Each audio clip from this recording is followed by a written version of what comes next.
It's time to take 10 minutes for Torah with Rabbi Joel Finkelstein. Welcome to our discussion of Parshat Vayishlach. It all works out. If you look at the Parshiot, Toldot, Vayetze, Vayishlach, it seems there's a lot of human effort.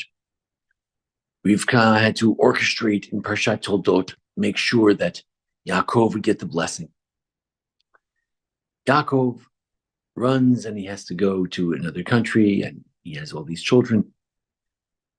He builds up his wealth. When he comes back, he makes tremendous effort to appease Esav and make sure that Esav doesn't kill him, doesn't attack him, doesn't attack his children and his family. But in the end of Parshat Vayishlach, it says, Vayikach Esav et nashav et banav et banotav et kol avshol beitov et bnei v'chol be'em tov et kol ki'ano asher achatz be'eretz Canaan. Esav took his family, his property, everything he had from the Canaan. He went somewhere else because of Yaakov. Why? They had too much property to live together. They had too much cattle to be able to graze together in one place. There's not enough room for the two of them in the land of Canaan. So he went elsewhere. He went to Esav land. He went to Edom. This is very reminiscent of Lot, where Lot also decided that there's too much. There's too many sheep, and we can't all live here together. So I'll go somewhere else. So Lot went to Sodom, and Abraham stayed where he was. So in both cases, it was a voluntary decision. It was a very peaceful decision that was made. So it turns out that for economic reasons, Esav was not that interested in the land of Israel. The whole inheritance of Abraham to inherit the land of Canaan, he wasn't that interested. When we say Vayibez Esav that Esav neglected the firstborn, that he treated it with the disdain because he sold it for a bowl of soup. It's not just that. Ultimately, for economic reasons, he left the land of Israel and he went elsewhere. It wasn't important to him. So in the end, he was like Lot. They needed a place for a sheep. He went somewhere else.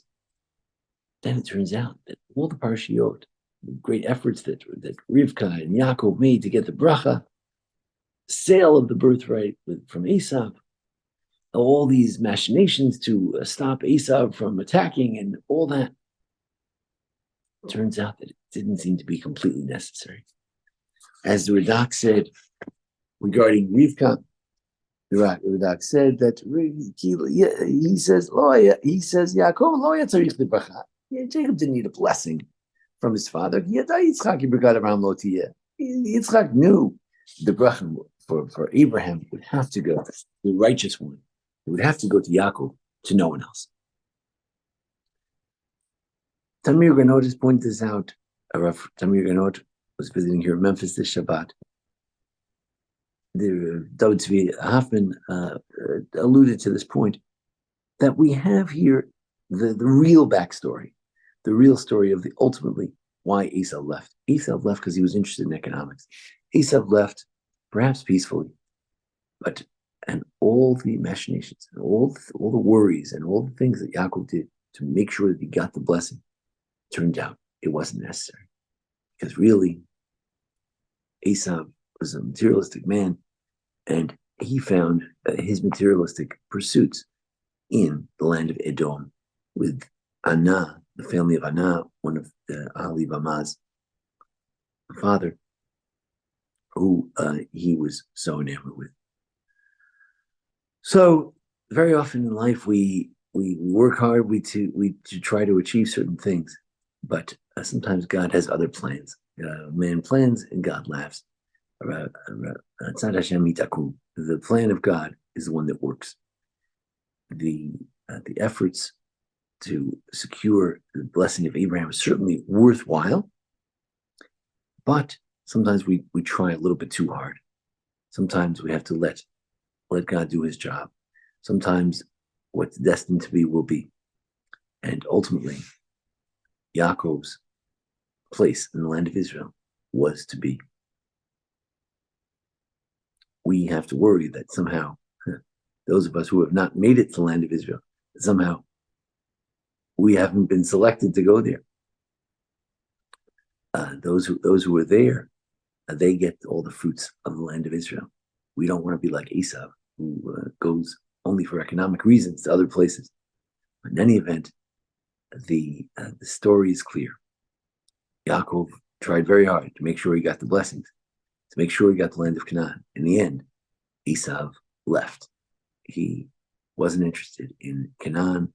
He had bigger plans, and he went elsewhere.